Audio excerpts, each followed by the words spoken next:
And this is how much I made driving solely for Uber. But remember guys, this is just sales.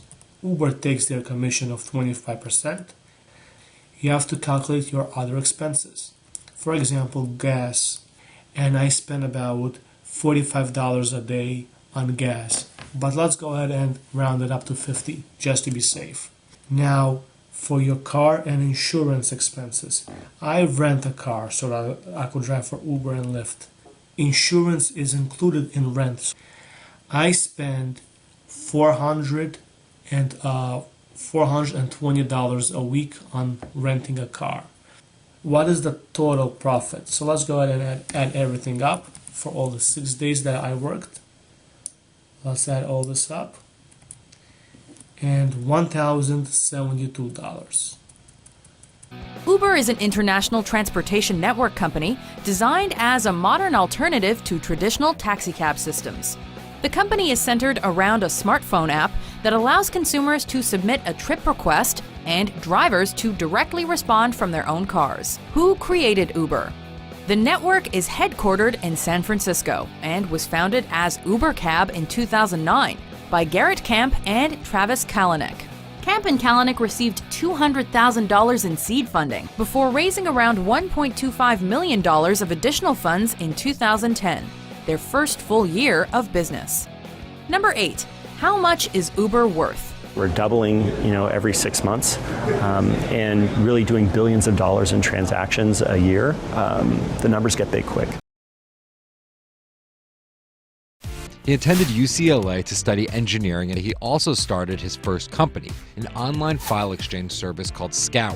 It was back in sort of the Napster days, and it was sort of a failed effort. Scour ended up getting sued by almost every major entertainment label to the tune of $250 billion, and the company went into Chapter 11. Undaunted, he started another company Called Red Swoosh, which was another peer-to-peer file sharing service. The company Acme bought it for $19 million, which was obviously a nice success for Travis, but I think from his perspective, he didn't build the empire that he'd hoped to. Flush with cash after selling Red Swoosh, Kalanick was looking to make his next move. He started Uber, originally called Uber Cab, in 2009, and was first thought of as a luxury service. It was a black car business in the beginning. It wasn't this sort of peer-to-peer ride sharing. It was, nice black cars, and this was meant to get a car whenever they wanted and to get a nice car. But when its main competitor entered the marketplace in 2012, Uber had to pivot. Once it was obvious that Lyft was going to be successful and be able to do this peer-to-peer ride sharing business, he was savvy enough to launch his own products. So Kalanick, well known as an extremely strong salesperson, raised a huge amount of money. They raised, hundreds of millions from Google Ventures and TPG. And created UberX, which is really the defining product, which lets people sign up with basically the car they have without having to have been this legacy black car worker. Almost single-handedly, Kalanick created what we now call the gig economy, paying independent contractors through an app for a service, whether it's cleaning a home, delivering food, or being a chauffeur. Kalanick has also been criticized for a number of incidents. In just the first 3 months of 2017 alone, there were enough gaffes, leaked videos, and negative headlines that could easily sink a company. They blame everything in their life on somebody else. There's this constant clamor for him to grow up. The company is sort of in the middle of trying to decide whether he can really be their identity, both publicly and internally. In February of 2017, the board hired former Attorney General Eric Holder to investigate the company following a bombshell blog post from a former Uber employee accusing the company of systemic sexual misconduct. Several days after Uber released the 13-page report, Kalanick announced he would be taking a leave of absence. A week later, he resigned as CEO. So while the question used to be who will Kalanick hire as his number 2, the question now is how the company will successfully navigate the post-Kalanick era. Uber, the ride-hailing app, was valued between $60 and $70 billion at the beginning of 2017, with CEO Travis Kalanick's position at the firm seemingly secure. Now, after reports of sexual harassment and unethical business practice inside Uber, Kalanick is out, and $10 billion has been wiped off the value of the privately owned company. But as startups go, Uber is still arguably the most successful of all time. Before 2011, if you wanted a cab, you did it the old way.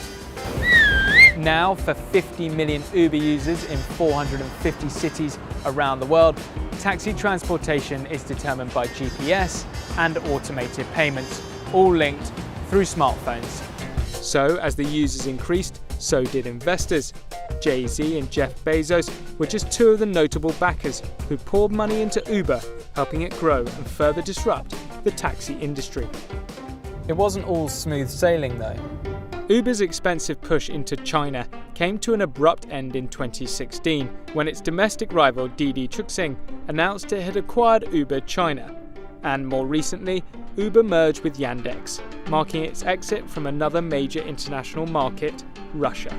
Governments, drivers and passengers launched a seemingly endless stream of lawsuits, and taxi firms organised protests in Europe and South America as they recognised their businesses were under threat.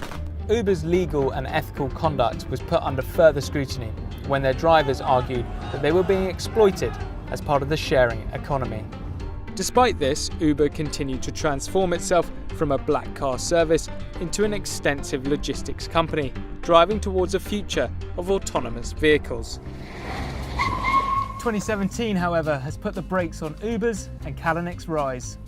Real trouble began in January when an online campaign protesting the company's connection to President Trump lost them 200,000 customers in just one weekend. Uber's reputation took a bigger hit a month later, when it was forced to launch an investigation into sexual harassment and gender bias within the company. 215 complaints were registered by the beginning of June, and 20 employees were fired as a result. But that investigation at least was internal. Waymo, a rival in autonomous car development, is suing Uber for intellectual property theft. At the same time, the company faces a criminal investigation into its use of the tool Greyball, which was reportedly used to evade authorities and city regulations. By June, 12 high-level Uber execs had left the company. For Kalanick, viral dashcam footage of a heated dispute with a company driver and the leak of his now infamous Miami letter, in which he issued sex guidelines to employees attending a company party in 2013, resulted in him taking a temporary leave of absence.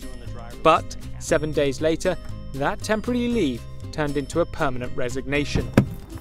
So what was the final straw? Another lawsuit. It was filed on behalf of a woman in India who was sexually assaulted by her Uber driver. Despite the guilty verdict, Kalanick and his team allegedly dug into her private medical records in an effort to discredit her. This was the final nail in the coffin. Days later, 5 powerful Silicon Valley investors penned a letter demanding Kalanick's resignation. Uber now has a number of high-ranking positions it needs to fill. In addition to a new CEO, it also needs a chief operating officer, general counsel, senior vice president of engineering, chief marketing officer, and board chair. And Uber needs to act quickly too. In the first financial quarter this year, the company lost $700 million. The polarizing figure of Kalanick now joins a select group of former CEOs, including Steve Jobs and Jack Dorsey, who founded their own companies, to then be unceremoniously ousted. But Kalanick will remain on the Uber board of directors and still has veto power. Many believe as long as he has one hand on the steering wheel, a return to the driver's seat is still possible.